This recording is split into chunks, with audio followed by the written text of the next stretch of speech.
Hello everyone, welcome in maths classes.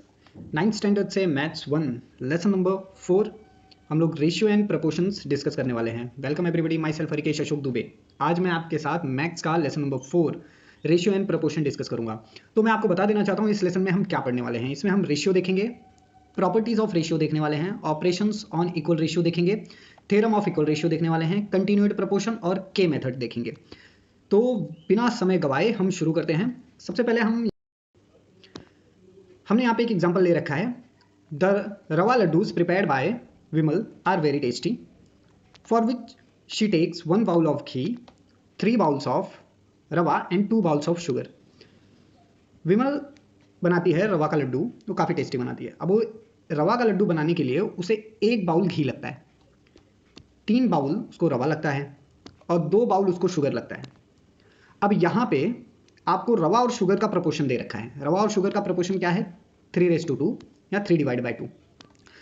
अगर if 12 units of the रवा is used, how many units of sugar is required.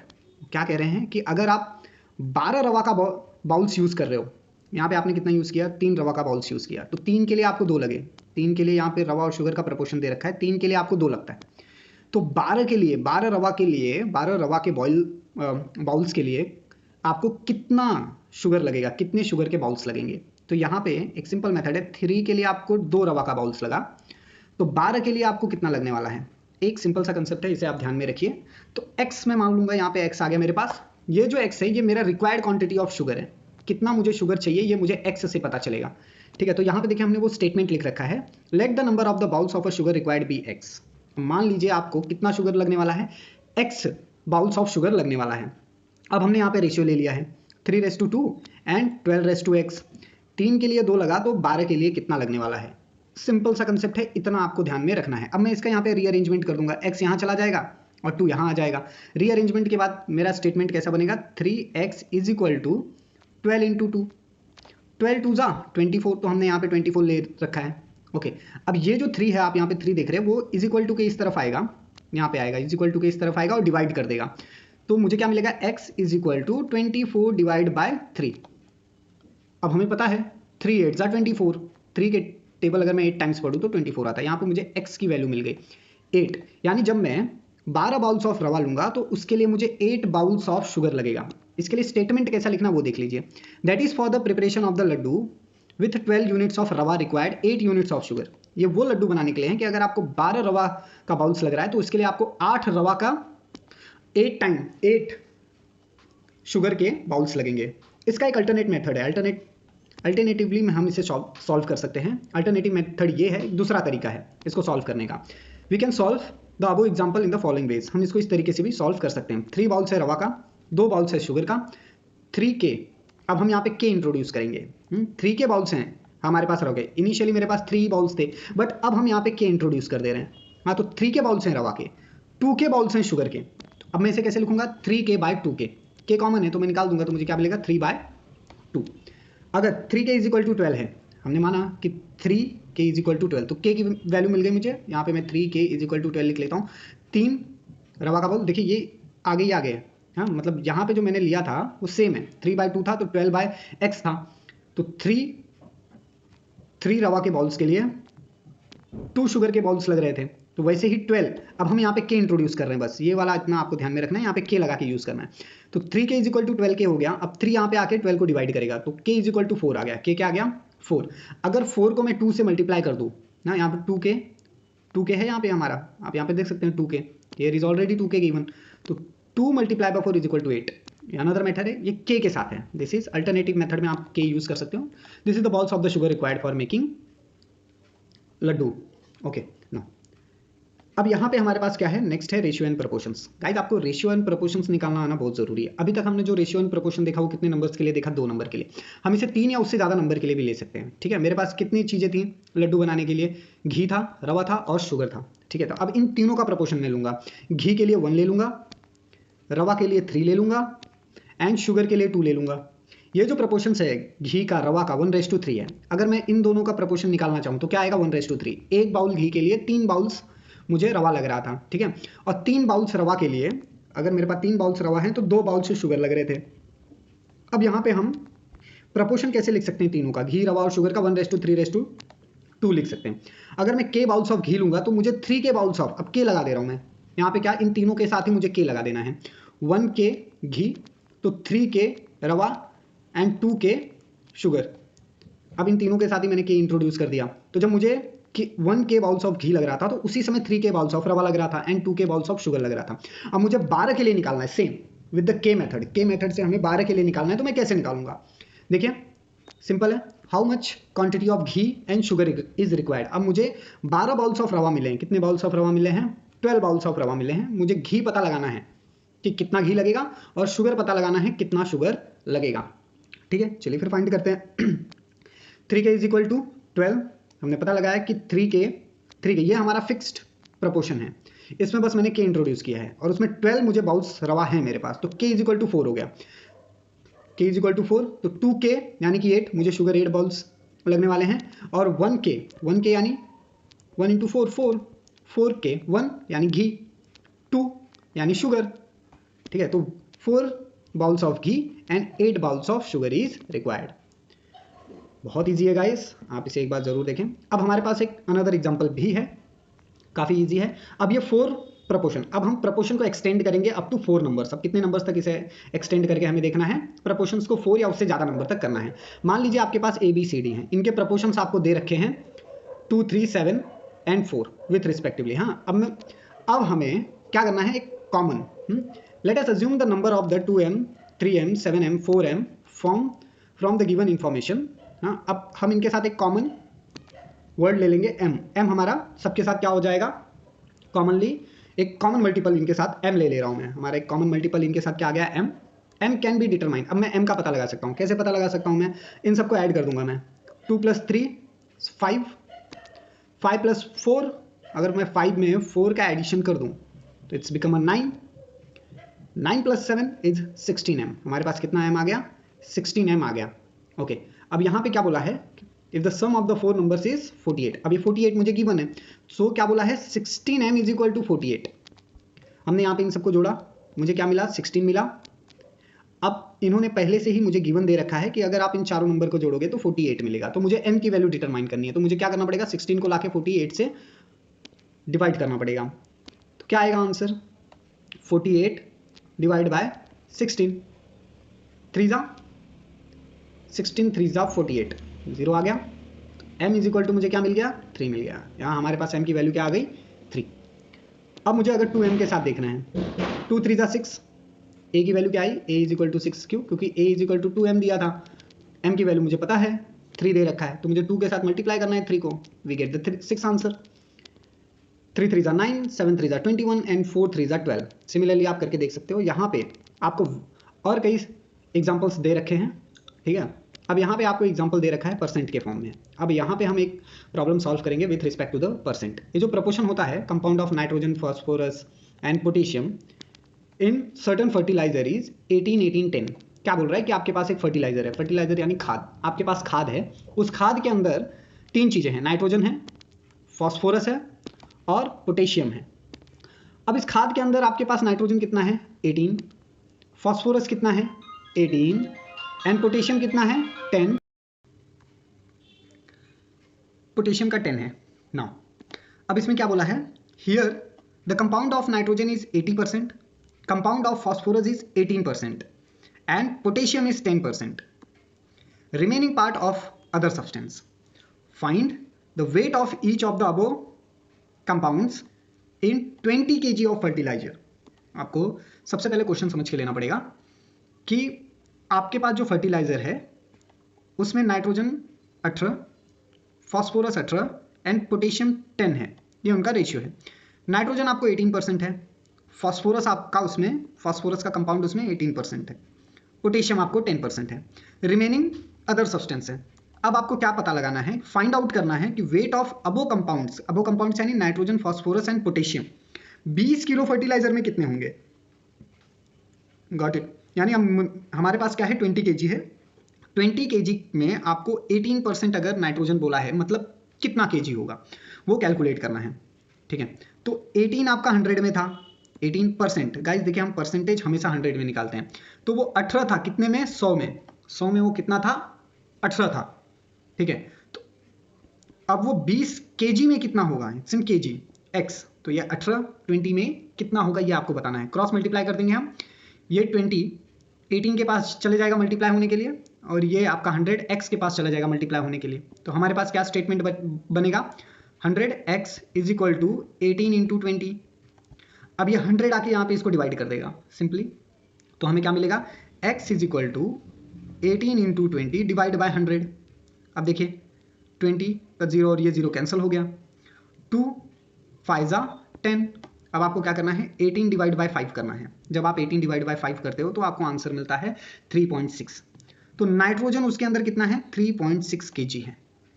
Clear. अब same मुझे अगर phosphorus के लिए पता लगाना है, फास्फोरस भी 18 है तो उसका भी सेम रेशियो आएगा 6.8। अब सिमिलरली मुझे पता लगाना है फॉर पोटेशियम 10 kg के लिए। हम कैसे इसे डिटरमाइन करेंगे, y ले लेते हैं। मान लीजिए आपका वो y है, कितना है 10, कितने में है 20 में है। 100 से आप इसे कैंसिल करने की कोशिश करेंगे, 0 and this 0 get cancel, y is equal to 2 kg। 20 kilo में आपका 3.6 kg नाइट्रोजन होता है, 3.6 kg फास्फोरस होता है एंड 2 kg आपका उसमें पोटेशियम होता है। काफ़ी इजी है, आप इसे एक बार घर पे ट्राई करने की कोशिश करें। नेक्स्ट है हमारे पास डायरेक्ट प्रपोर्शन। क्या होता है direct proportion, a car covers a distance of 10 kilometre consuming 1 litre of petrol. एक कार है वो 10 किलोमीटर तक जाती है, 10 किलोमीटर के लिए उसे 1 लीटर पेट्रोल लगता है। It will cover a distance 2 into 10 200 kilometre consuming 20 litres of petrol. अगर वो 200 किलोमीटर कवर करती है 20 लीटर ऑफ पेट्रोल में, consuming 40 litres of petrol, it will cover a distance of 40 into 10 400 kilometres. अगर वो 40 लीटर पेट्रोल लेती है तो 400 किलोमीटर जाती है। सिंपल है, 10 किलोमीटर गई 1 लीटर में। अब अगर मैं इसका 20 गुना कर दूं तो 200 किलोमीटर जाएगी। सिंपल, 1 इंटू मुझे 20 करना है, 20 गुना कर रहा हूं तो दोनों को, इसको और इसको दोनों को मल्टीप्लाई करना पड़ेगा 20 से। अगर मैं 40 गुना करता हूं तो दोनों को मल्टीप्लाई करना पड़ेगा 40 से। 10 40 जा 400 एंड 40 1 जा 40। क्लियर। यहाँ पे आपका पेट्रोल दे रखा है, इसे हम डायरेक्ट प्रोपोर्शन कहते हैं। डायरेक्ट यानी जितना आप लेफ्ट हैंड साइड के, अब आपके पास 2 नंबर है, यहाँ पे डिस्टेंस आपका 10 है और पेट्रोल 1 है। अगर आप इसका 20 गुना करोगे तो इसका भी 20 गुना करना पड़ेगा। अगर ये 10 है 10 इंटू 1, अगर आप इसका 40 गुना करोगे तो ये भी आपको 40 गुना करना पड़ेगा। सिंपल, हमने यहाँ पे वही किया है। Let us right the information in a tabular form. अब ये सारी इन्फॉर्मेशन को हम टेबल के फॉर्मेट में लिखेंगे। पहला कॉलम है यहाँ पे पेट्रोल x लीटर। अब मैंने पेट्रोल लिया फर्स्ट के लिए 1 लीटर, सेकंड केस के लिए 20 लीटर, थर्ड केस के लिए 40 लीटर्स। थर्ड के लिए देखिए हमने 40 लीटर्स लिया था, तो तीनों के लिए हमने यहाँ पे रख लिया। डिस्टेंस था, फर्स्ट केस में आप 10 किलोमीटर जा रहे थे, सेकंड केस में आप 200 किलोमीटर जा रहे थे और थर्ड वाले केस में आप 400 किलोमीटर जा रहे थे। अगर मैं x बाय वाई ले लूँ, x बाय वाई यानी पेट्रोल बाय डिस्टेंस ले लूँ, तो 1/10 बनेगा। Got it. अब ये 20 बाय 200 बनेगा। अगर मैं ये 0 और ये 0 कैंसिल कर दूँ, 2 1 जा 2 10 जा, तो 1/10 आंसर आ गया। इसका भी सेम वैल्यू आ रहा है। और अगर मैं 40 बाय 400 लूँ तो 0 0 गेट कैंसिल, 4 1 जा 4 एंड 4 10 जा 40, तो इसका भी प्रोपोर्शन 1/10 आ रहा है। तो 1/10 क्या हो गया, कांस्टेंट हो गया। अब मैं इस पूरे 1/10 को क्या मान लूंगा, यहाँ पे k मान लूंगा। 1/10 यानी x by Y is equal to k। ये जो हमने प्रोपोर्शन कैलकुलेट किया, the ratio of the consumption of the petrol in litres and distance covered by car in kilometres is constant. ये क्या है, कांस्टेंट है। In this case it is said that the two quantities in a direct proportion और indirect variation. हम इस case में कह सकते हैं कि 2 क्वांटिटीज डायरेक्ट प्रोपोर्शन में है और इनडायरेक्ट वेरिएशन में है। ठीक है, उनका प्रोपोर्शन डायरेक्ट है और वेरिएशन इनडायरेक्ट है। यहाँ पे इनवर्स प्रोपोर्शन का भी एक एग्जांपल दे रखा है। हमने अभी डायरेक्ट प्रोपोर्शन देख लिया, इनडायरेक्ट प्रोपोर्शन देख लिया। इनडायरेक्ट प्रोपोर्शन में देखते हैं क्या है। A car take 2 hours to cover a distance of 100 kilometre at a speed of the 50 kilometre per hours.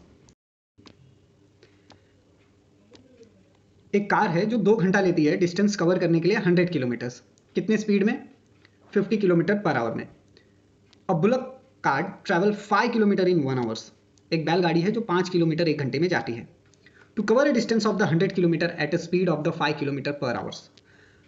अब मुझे कवर करना है डिस्टेंस 100 किलोमीटर्स का 5 किलोमीटर पर आवर की स्पीड से। The bullock cart take 20 hours. Bullock cart कितना लेगा? 20 hours लेगा। हमें पता है speed into time is equal to distance होता है। हमें क्या पता है? हमें डिस्टेंस का फॉर्मूला पता है, that is speed into time. Speed multiply by time give you distance. कितना डिस्टेंस हुआ वो पता चल जाएगा। By using the relation let us put the above information in a table. अब इन रिलेशन का इस्तेमाल करके हम इसे टेबुलर फॉर्म में रख देंगे। मेरे पास व्हीकल क्या है, उसका स्पीड पर आवर क्या है, उसको कितना टाइम लगा, ठीक है, स्पीड एंड टाइम का मल्टीप्लीकेशन, और यहाँ पे कांस्टेंट के यानी आंसर आपको निकालना है। मेरे पास व्हीकल है कार, जिसकी स्पीड थी फर्स्ट केस में 50 किलोमीटर पर आवर। इस स्पीड को हम x मान लेंगे, इस स्पीड को हम क्या मानेंगे? x। उसने 2 घंटे में ट्रैवल किया, time is y। So 50 into 2 gives you 100। अगर मैं x और y को स्पीड एंड टाइम का मल्टीप्लीकेशन कर दूँ, इस वाले फॉर्मेट में देखिए हमने यहाँ पे मल्टीप्लाई कर रखा है, x एंड y को हमने यहाँ पे मल्टीप्लाई कर दिया, that is 100। Okay, now bullock cart के लिए 5 kilometre per our and time is 20 kilometre, तो 5 टू दैट इज ऑल्सो 100। तो x इंटू वाई मुझे क्या मिल गया? 100 मिल गया। So here x multiply by Y is equal to 100, that is k। ये आपको वैल्यू ऑफ k ऑब्टेन हो गया। यहाँ पे देखिए, here we see that the product of the speed of the vehicle and time is constant. यहाँ पे हमने प्रोडक्ट और स्पीड व्हीकल्स का लिया था, जिसमें टाइम कांस्टेंट रखा है। In this case is said to the quantity is in inverse proportion और इन वेरिएशन। इस केस में हम कह सकते हैं कि हमारा जो प्रोडक्ट आया है वो इनवर्स प्रोपोर्शन है और ये इन इनवर्स वेरिएशन है। इसे हम क्या कहेंगे? इन इनवर्स वेरिएशन। ध्यान में रखना है। अब यहाँ पे कुछ प्रॉपर्टीज दे रखी हैं, ये प्रॉपर्टीज आपको हमेशा याद रखना है। Properties of ratio. Properties of ratio क्या है? The ratio of number A and B is written as. हमेशा आपको ए और बी का रेशियो का प्रोपोर्शन इसी तरीके से लिखना है। A is called predecessor first term. जो यहाँ पे आपका पहला टर्म होगा उसे हम प्रीडिसेसर कहेंगे। B is called the successor second term, यानी प्रीडिसेसर डिवाइड बाय सक्सेसर। इतना आपको ध्यान में रखना है। In the ratio of the two number, अगर दो नंबर का रेशियो है, if the second term is 100 then it is known as the percentage. अगर आपका a डिवाइड बाय 100 है तो उसे हम परसेंटेज कहेंगे। इतना ध्यान में रखना है अगर दो नंबर का रेशियो है तो। The ratio remain unchange if it is term R multiplied और divide by non zero number. ये जो रेशियो है वो कभी चेंज नहीं होगा अगर उस टर्म को मैं मल्टीप्लाई या डिवाइड कर रहा हूँ नॉन जीरो नंबर से। जैसे 3/4 is equal to 3/8 which is equal to 9/8। जैसे सिंपली हम क्या लिख सकते हैं? 3 सिमिलरली आप ऐसे क्या लिख सकते हो? 3/2/3/5 8/12/20। इफ के इज नॉन जीरो देन, अगर के आपका नॉन जीरो है तो ये आपको याद रखना है, ठीक है। ये way of writing the proportions है। The quantity is taken in the ratio must be express in the same unit. तो जो क्वांटिटी आप लोगे रेशियो में उसको सेम यूनिट में ही रिपीट करना है। The ratio of two quantities is unitless. तो जो रेशियो है दो क्वांटिटीज के वो कभी भी यूनिटलेस होंगे। जैसे कि एग्जांपल, आप 2 kg ले रहे हो एंड 300 ग्राम्स ले रहे हो, तो 2 डिवाइड बाय 3, इसमें आपको यूनिट यानी kg एंड ग्राम्स लिखने की जरूरत नहीं है, ठीक है। अगर आपका kg में है तो 2 मल्टीप्लाई बाय kg यानी आपका कैसा हो जाएगा? 2000 डिवाइड बाय 300, ठीक है। तो 2 kg इज इक्वल टू 2000 होता है, ठीक है। इतना आपको ध्यान में रखना है। तो आपका आंसर क्या आएगा? 20 divide by 3। No need to write unit. आप यूनिट जो भी है उसको आप लोवेस्ट यूनिट में आपको मल्टीप्लाई करके लेके जाना है। जैसे kg बड़ा होता है, 1 kg इज इक्वल टू क्या होता है? 1000 ग्राम्स होता है, ठीक है। इतना आपको ध्यान में रखना है। तो यहाँ पे हमने क्या किया? 2 मल्टीप्लाई बाय ग्राम के टर्म में लिया तो 2000 ग्राम्स आ गया, that is 20 divide bye 30। Now अब हम डायरेक्टली एक्सरसाइज पे जाएंगे। यहाँ पे सॉल्व एग्जांपल्स दे रखा है आप लोगों को। ये सॉल्व एग्जांपल आप खुद से ट्राई करें। कुछ भी डाउट हो क्वेश्चन में तो आप मुझे कमेंट सेक्शन में पूछें। नाउ तो अभी हम लोग 4.1 प्रैक्टिस सेट शुरू करेंगे रेशियो एंड प्रोपोर्शन का। गाइस कुछ भी डाउट हो आप कमेंट सेक्शन में मुझसे पूछें। चलिए फिर शुरू करते हैं।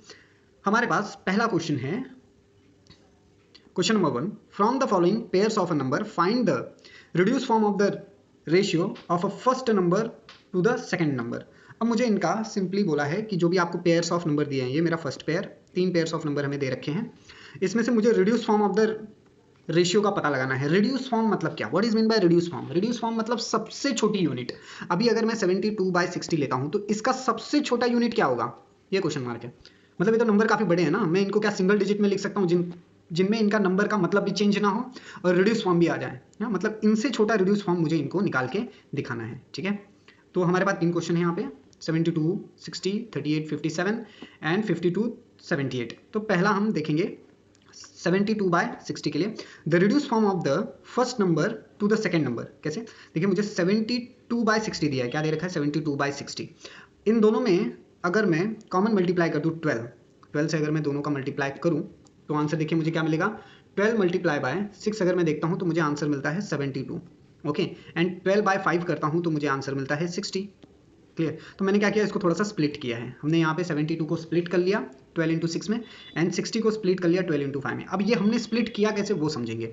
जैसे आपके पास 72 है, अब लास्ट में 2 है तो मैं इसका फैक्टर निकाल रहा हूँ सिंपली। 72 2 के टेबल में जाएगा, 2 3 जा 6, गॉट इट। और 1 इसके पास कैरी गया 12 के पास, मतलब 7 से 6 गए, 1 12 हो गया ये। ओके, तो 2 6 जा 12, अब वापस हम 2 का ले लेंगे। 2 1 जा 2, ये 16 हो गया, तो 2 8 जा 16, एंड अगेन 2 आ गया यहाँ पे, 2 9 जा 18।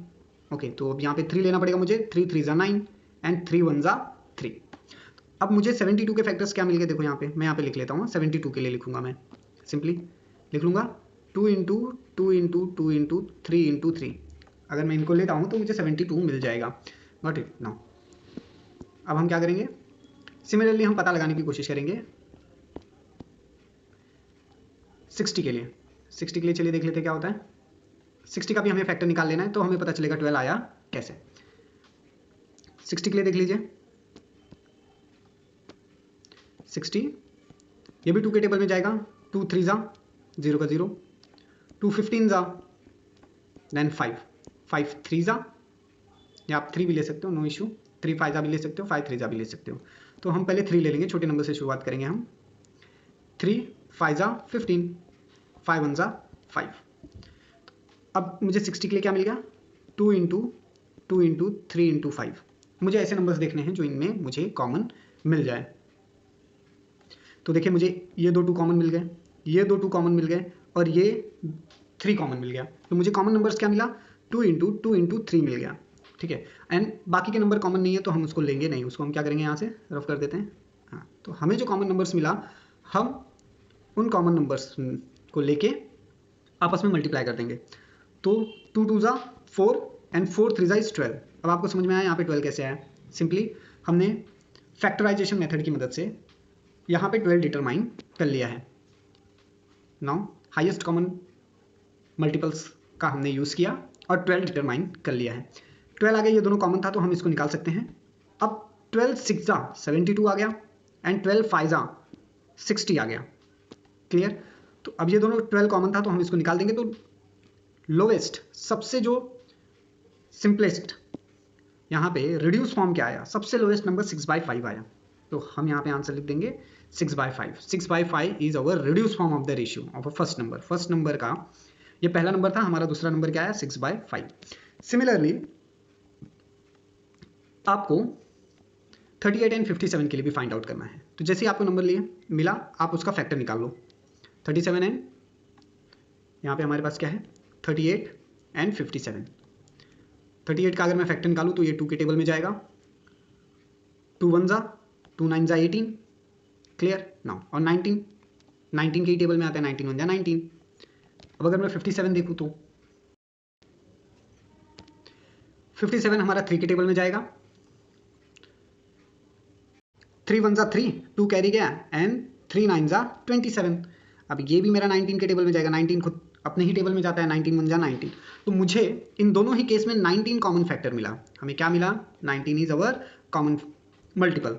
कॉमन मल्टीपल है दोनों के लिए। तो 19 2 जा 38, आप चाहिए तो मल्टीप्लाई करके देख सकते हो, एंड 19 3 जा 57।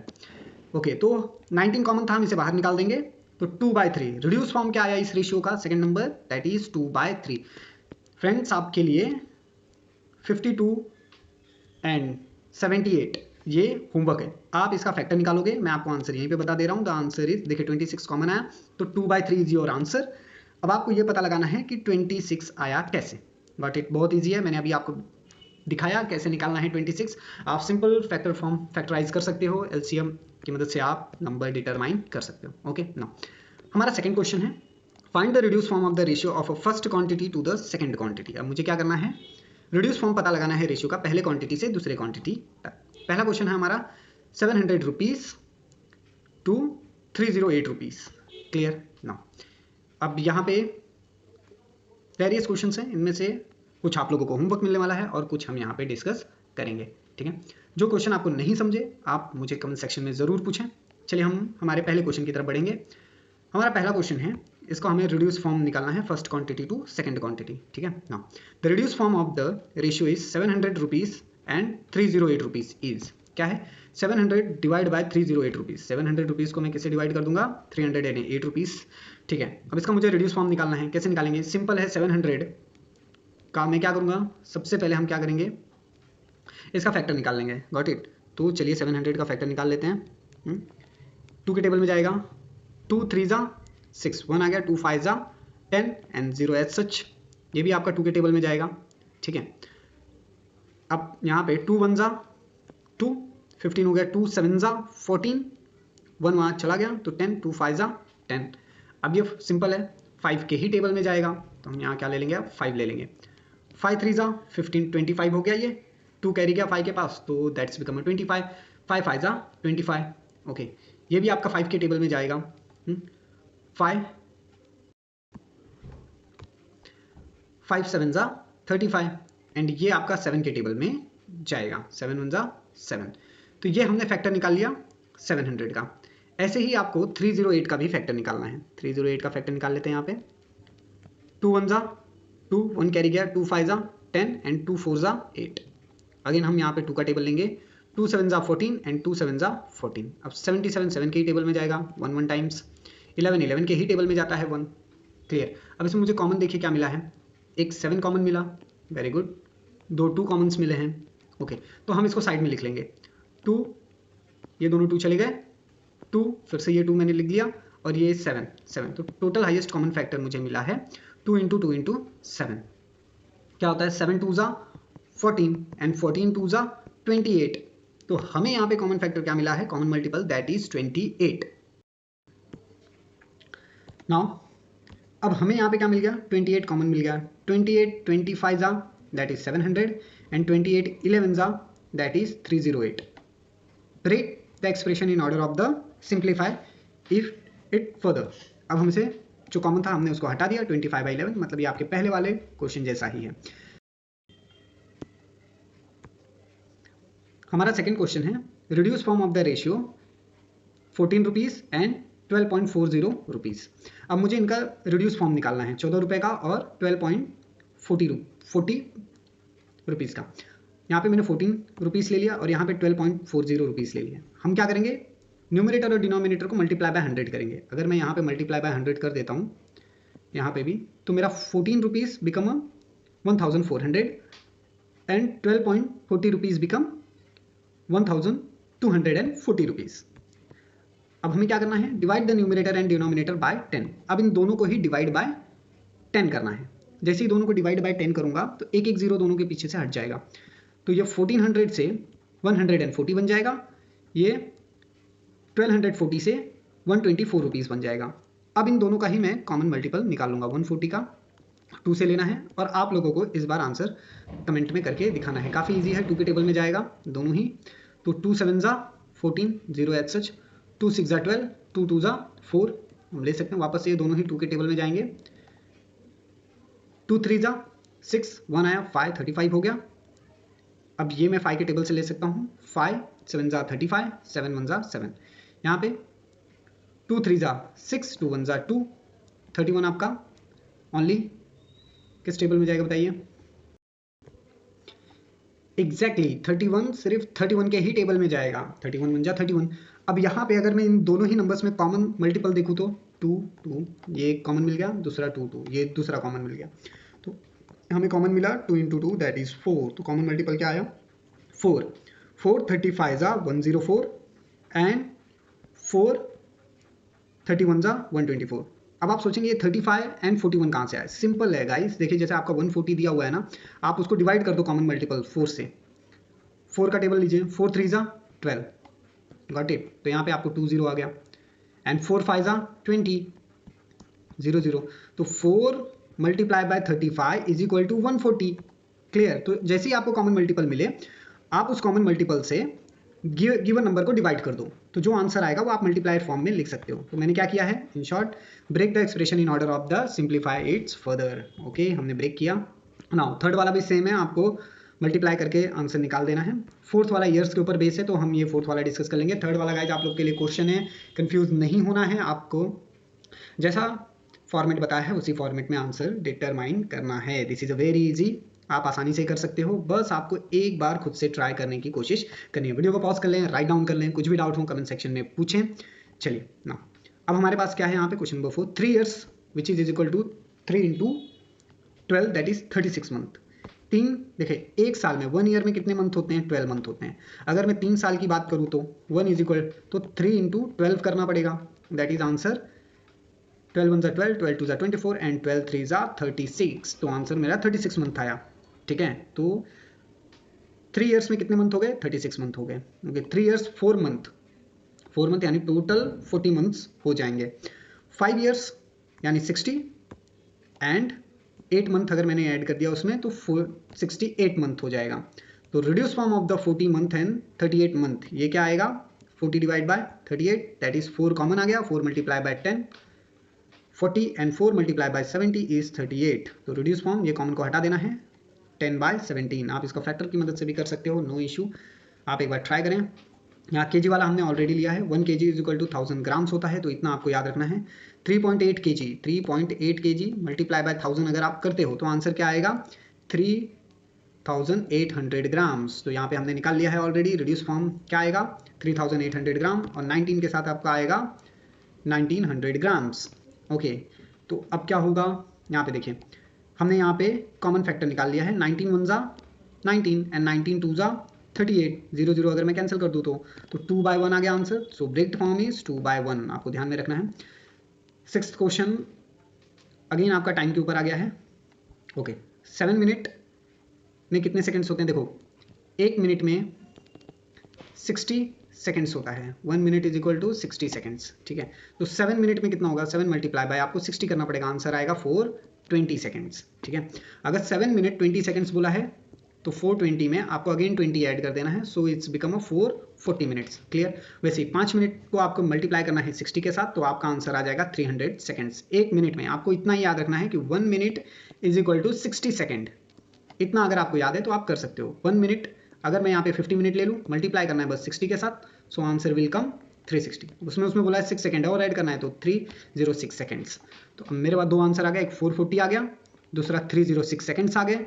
तो अब हम इसको इजीली लिख सकते हैं 440 डिवाइड बाय 306 सेकंड्स।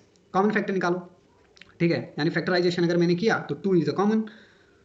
अब 2 से 440 को डिवाइड करोगे तो 202 आएगा और 306 को डिवाइड करोगे तो 153 आएगा। सो रिड्यूस फॉर्म 2 हमारा एक कॉमन था, यहाँ पे हमने 2 कॉमन ले रखा था, इसको हटा दिया तो 202 डिवाइड बाय 156। नाउ इजी है। अब यहाँ पे हमारा एक्सप्रेस द थर्ड क्वेश्चन शुरू हो जाता है। गाइस कुछ भी डाउट हो कमेंट सेक्शन में पूछें। थर्ड क्वेश्चन क्या कहता है, express the following percentage as a ratio in the reduce form.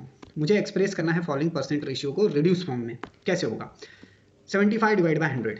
Next question है 44 बाय 100, 6.2%, अब ये परसेंटेज में आया है, एंड 52 बाय 100 एंड 0.64%। तो अब हम इनमें से दो क्वेश्चन डिस्कस करेंगे, एक परसेंटेज वाला एंड एक नॉर्मल क्वेश्चन।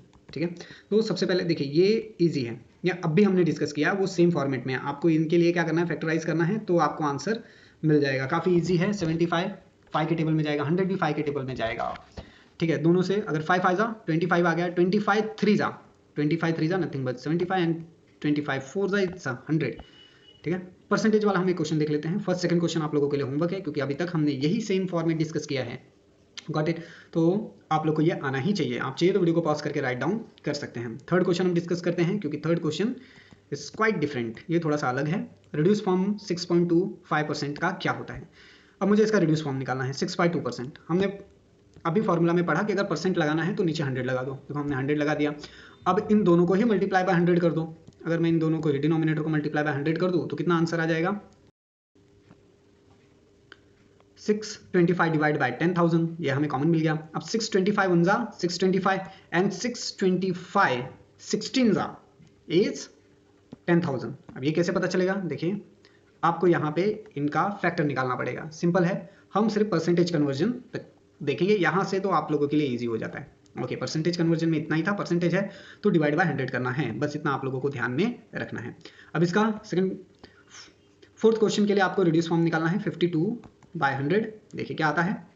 अगर यहाँ पे 52/100 है, that is 13 multiply by 4 and 25 multiply by 4। अगर आप 13 को मल्टीप्लाई करते हो 4 के साथ, यानी 13 4 जा 52 एंड 25 4 जा 100। अब 4 कॉमन था तो 13/25 आ गया। अब ये परसेंटेज का आपका रिड्यूस फॉर्म। फिफ्थ क्वेश्चन है हमारा परसेंटेज के ऊपर रिड्यूस फॉर्म निकालना है 0.64% का। 0.64% का हमें रिड्यूस फॉर्म निकालना है। देखिए मुझे क्वेश्चन क्या दिया है, 0.64% बोला है। अब ये परसेंट हटाने के लिए मुझे क्या करना पड़ेगा, इसे डिवाइड बाय 100 करना पड़ेगा। तो 0.64 डिवाइड बाय अगर मैं 100 करता हूँ तो मुझे क्या मिलेगा, ऐसा कुछ नंबर्स मिलेगा। अब मुझे क्या करना है, देखिए पॉइंट के बाद यहाँ पे दो नंबर्स हैं 6 एंड 4, तो हम क्या करेंगे, पॉइंट के बाद दो नंबर यानी मल्टीप्लाई बाय 100 कर देंगे। इन दोनों को ही मल्टीप्लाई बाय 100 कर देना है। मल्टीप्लाई बाय 100 होने के बाद मुझे आंसर क्या मिलेगा, 64 डिवाइड बाय 10,000। Got it. अब यहाँ तक आ गया। अब इनका आप इजीली निकाल सकते हो फैक्टर की मदद से। 64 आपका किसके टेबल में जाएगा, देखिए 2 के टेबल में जाता है। 2 3 जा 6, 2 2 जा 4। अब ये भी आपका 2 के टेबल में जाएगा, 2 1 जा 2 6 जा। और ये आपका 2 8 जा 2 के टेबल में जाएगा, 2 8 जा 16। अगेन ये 2 के टेबल में जाएगा, 2 4 जा। एंड ये आपका अगेन 2 के टेबल में जाएगा, दैट इज 2 2 एंड 1। ये हमारा 64 का आ गया। अगर मैं 10,000 का निकालूँ इसी तरीके से, तो अगर मैं 10,000 को 2 से डिवाइड करूं तो मुझे आंसर क्या मिलने वाला है, 5,000। अगर मैं अगेन इसको 2 से 2 के टेबल में से लेके जाऊं तो मुझे आंसर मिलेगा 2,500। अगेन अगर मैं इसे 2 के टेबल में से लेके जाऊं तो 1,1250 समथिंग आंसर मिलेगा। ओके नाउ फर्दर अगर मैं इसे 2 के टेबल में से डिवाइड करता हूं, मतलब अब हम यहाँ पे सिंपली इसका फैक्टर निकाल रहे हैं। ओके, तो जैसे ही हम 2500 को डिवाइड बाय 2 करेंगे तो आंसर आएगा 1250। अब ये देखिए यहाँ पे लास्ट में 0 है तो वापस से मुझे इसको डिवाइड बाय 2 करना पड़ेगा। फिर से हम इसको डिवाइड बाय 2 कर देंगे, यानी 2 के टेबल में से लेके जाएंगे तो आंसर 625 आ जाएगा। अब 625 तो ओनली डिवाइड बाय 5, ये किसके टेबल में से जाएगा, 5 के टेबल में से जाएगा। ओके, यहाँ से अब आपका 5 के टेबल में से जाएगा तो आंसर 125 आ जाएगा। अब ये भी आपका 5 के टेबल में से ही जाएगा तो आपका यहाँ पे आंसर 25 आ जाएगा। 25 डिवाइड बाय 2, अगर हम 25 को डिवाइड करें 5 के टेबल में, 5 5 जा 25 एंड 5 1 जा 5, तो यहाँ पे आपका ये फैक्टराइजेशन खत्म हो जाता है। अब हम कॉमन टर्म्स देखेंगे, इनमें कॉमन क्या है। फर्स्ट 2 कॉमन आया, ये दोनों सेकंड 2 कॉमन आए, एंड ये थर्ड 2 आपका कॉमन आ गया, and this fourth 2 is common, यानी अप टू ये 4 2 first second and third fourth ये कॉमन आया है, बाकी इनमें कुछ भी कॉमन है नहीं। तो हम इन 4 2 को एक साथ ले लेंगे, 2 2 जा इंटू 2 2 जा 2 2 जा 4 एंड दिस 2 2 जा इज ऑल्सो 4 4 4 जा 16। तो हमें कॉमन मल्टीपल क्या मिला, 16। देखिए दोनों जगह पे 16 कॉमन है तो इसे हम निकाल देंगे। अगर मैं 16 डिवाइड बाय 64 करूँ तो आंसर 4 आता है। अगर मैं 16 डिवाइड बाय 10,000 करूँ तो आंसर 625 आता है। तो 16 को हटा देना है, सबसे रिड्यूस सबसे छोटा फॉर्म मिलेगा 4 डिवाइड बाय 625। इतना याद आपको रखना है, ठीक है। होप सो आपको समझ में आया होगा। बहुत इजी है गाइस, आप कर सकते हो। वीडियो को पॉज करके एक बार राइट डाउन कर लो, फैक्टराइजेशन अच्छे से करो, कोई भी स्टेप मिस मत करो। बहुत इजी है, आप आसानी से इसे कर सकते हो। और ये एग्जाम में स्कोरिंग भी बहुत है, इससे ज़्यादा स्कोरिंग तो आपको कुछ भी एग्जाम में मिलने वाला नहीं है। तो क्वेश्चन यहाँ पे देखते हैं। क्वेश्चन नंबर 4 है, 3 person can build a small house in 8 days। To build the same house in 6 days, how many person are required. देखिए क्वेश्चन क्या पूछा है कि अगर 3 आदमी मिलके एक छोटा सा घर 8 दिन में बना लेते हैं, उतना ही बड़ा घर बनाने के लिए अगर मुझे 6 दिन में उतना ही बड़ा घर बनाना है तो कितने लोगों की जरूरत पड़ेगी। 3 लोग लगे 8 दिन के लिए, ठीक है, तो 6 दिन के लिए कितने लोग लगने वाले हैं। यहाँ पे क्वेश्चन दिया है, number of person required to build a house in 8 days। कितने लोग लगेंगे 8 दिन में घर बनाने के लिए। 8 दिन में 3 लोग लगे, यानी 8 = 3 लिख सकता हूं मैं यहाँ पे। तो एक दिन में कितने लगेंगे, सिंपल है, तो मुझे क्या करना है, सिंपली 1 × 1 = 8 इंटू 3 कर देना है। हम यहाँ पे क्या कर देंगे 8 इंटू 3 1 डे के लिए, तो 8 3 जा 24। एक दिन में कितने लोग लगने वाले हैं? 24 लोग लगने वाले हैं। अगर मुझे वही घर 6 दिन में बना के लेना है तो मुझे क्या करना पड़ेगा 24 डिवाइड बाई 6 दैट इज 4। 4 लोग लगेंगे बनाने के लिए घर। 4 persons required to build a house same size का घर बनाने के लिए 6 दिन में 4 लोग लगेंगे। सिंपल है। 8 दिन में घर बनाने के लिए 3 लोग लगे। ओके, तो यहाँ पे हमने वैसा ही सिंप्लीफाई कर लिया। Person required to build house 8 days is equal to 3। Person required to build house 1 day, एक दिन के लिए कितने लगेंगे? तो 3 इंटू 8 करना है। 8 3 आपको लिखना है, या 3 इंटू 8 24, और 6 दिन में तो जो 24 आया आप उसको डिवाइड बाय 6 कर दो, आंसर आ जाएगा 4। फिफ्थ क्वेश्चन देखते हैं हम यहाँ। Convert the following ratio into percentage. अब रेशियो को आपको परसेंटेज में कन्वर्ट करना है। हमने क्या किया, अभी तक परसेंटेज को रेशियो में कन्वर्ट किया। जैसे परसेंटेज अगर है तो उसको डिवाइड बाय 100 कर दो, आपका आंसर आ जाएगा। ये हमारा ऑलवेज रिमेंबर में, मतलब ये फॉर्मूला हमें ऑलरेडी दे रखा है, तो यहाँ पे आपको ध्यान देना है। मेरा पहला क्वेश्चन है 15 into 25, 15 raise to 25, 15 raise to 25 दिया है। 15 divide by 25, 15 divide by 25 multiply by 100। अगर मैं इसे मल्टीप्लाई बाय 100 कर दूँ तो आंसर देखिए क्या आएगा। एक्चुअल में क्या लिखा है 15 divide by 25 and that is 100। तो 15 25 4 जा दैट इज 100 एंड 15 इंटू 4 अगर मैं कर दूँ तो आंसर आएगा 60। What is the percent our? 60%। Next हमें यहाँ पे दे रखा है 47 डिवाइड बाय 50 इंटू 100, 52 जा 100। अगर 47 इंटू 2 कर दूँ मैं तो आंसर आता है 94। सो 94%। ये आ गया। परसेंटेज था तो आपको डिवाइड करना था, अब आपको ऑलरेडी डिवाइड फॉर्म में दिया तो आप इसमें क्या करोगे 100 का मल्टीप्लिकेशन करोगे। थर्ड क्वेश्चन है 7 divide by 10।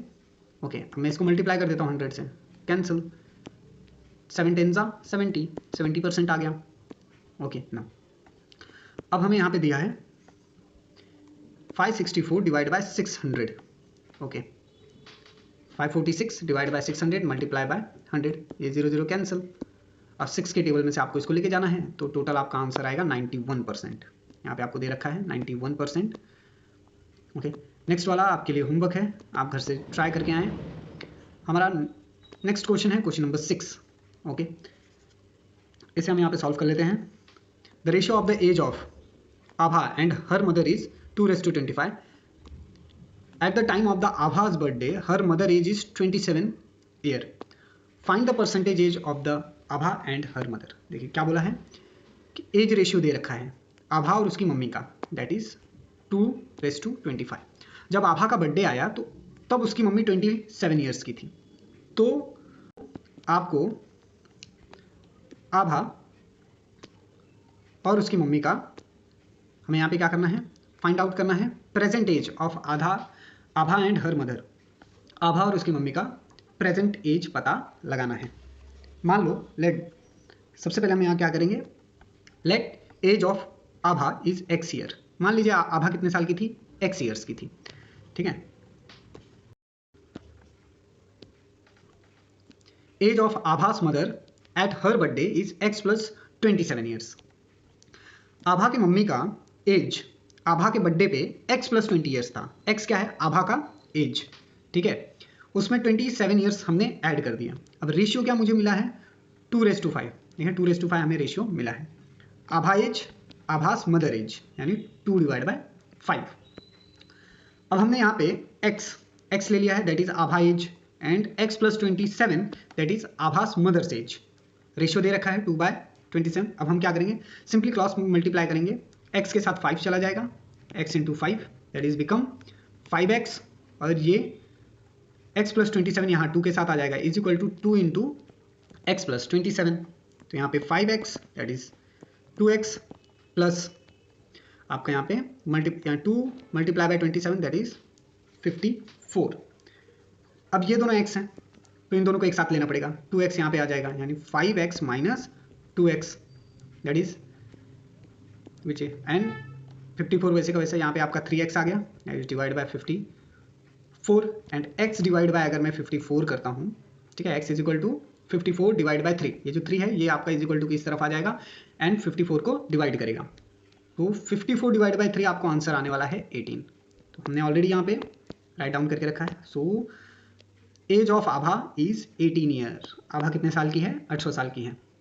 Next same question है, आपको खुद से सॉल्व करना है। हमें प्रेजेंट एज वत्सला एंड सारा का दे रखा है 14 ईयर्स एंड 10 ईयर्स, ठीक है। उनका एज रेशियो 5/4 दिया है। हाँ, अब यहाँ पे क्वेश्चन क्या पूछा है, how many years the ratio of age will be 5/4। कितने साल बाद उनका एज रेशियो 5/4 होगा, ये हमारा सवाल है, ठीक है। तो यहाँ पे मैं आपको सिंपली बता देता हूँ कि जो प्रेजेंट एज है वत्सला का वो 14 है, सारा का 10 है, ये हमें दे रखा है। Let after x years, x सालों बाद जो एज होगा, एज रेशियो होगा वो क्या होगा 5/4। अभी हमें कितने साल बाद 5/4 होगा वो पता नहीं है, तो हम उसको क्या मान ले रहे हैं, हम उसको x मान ले रहे हैं। उस साल को हम क्या मान ले रहे हैं, x मान ले रहे हैं। तो जो एज है वत्सला का x ईयर्स बाद क्या होगा, अब ये x ईयर्स जो x है वो उसके 14 में ऐड हो जाएगा, यानी 14 + x हो जाएगा, और ये इसके 10 में ऐड हो जाएगा। ये ईयर्स इनके प्रेजेंट एज में ऐड हो जाएंगे, यानी 14 + x एंड 10 + x, तो दोनों का एज मुझे क्या मिल जाएगा after x years, 14 + x years and 10 + x years. अब ये मुझे दे रखा है, उनका एज रेशियो 5/4 दे रखा है, इनका क्रॉस मल्टीप्लिकेशन करना है। 4 यहाँ इस ब्रैकेट के साथ मल्टीप्लाई हो जाएगा एंड 5 के साथ ये 10 + x मल्टीप्लाई हो जाएगा। On cross multiplication we get, हमने क्रॉस मल्टीप्लाई कर लिया, हमें आंसर क्या मिलेगा, देखिए x एक साथ ले लिया हमने, यहाँ पे 5x एंड ये 4x, तो 5x में से 4x गया, एज कभी भी नेगेटिव नहीं होगा, तो हमेशा 5 में से ही 4 जाएगा, इतना ध्यान में रखना है। बड़े नंबर यानी 56 - 50, तो x = 6 आ गया, x क्या मिला 6। तो 6 ईयर्स के बाद उनका एज 20/16 होगा, जो कि आपको 5/4 का रेशियो दे देगा। क्वेश्चन नंबर 8 सेम, ये भी एज के ऊपर है, आप खुद से ट्राई करें, कुछ भी डाउट हो तो कमेंट सेक्शन में पूछें। नाउ एक्सरसाइज खत्म होता है 4.1। क्वेश्चन नंबर 8 आपको होमवर्क है, कुछ भी डाउट हो आप मुझसे कमेंट सेक्शन में पूछ सकते हैं, ओके। और ये काफ़ी इजी है, यहाँ पे मैं आपको दिखा देता हूँ क्वेश्चन नंबर 8 कैसे करना है, आपको खुद से करना है, ट्राई करना है, कुछ भी डाउट हो कमेंट सेक्शन में पूछना है। 4.2 जल्दी आने वाला है, तो जुड़े रहें मैथ्स रिवीजन के साथ। जय हिंद, भारत माता की जय। अच्छा लगा हो तो लाइक शेयर सब्सक्राइब करें, अपने फ्रेंड्स के साथ शेयर करें। चलिए फिर मिलते हैं नेक्स्ट रिवीजन क्लास में।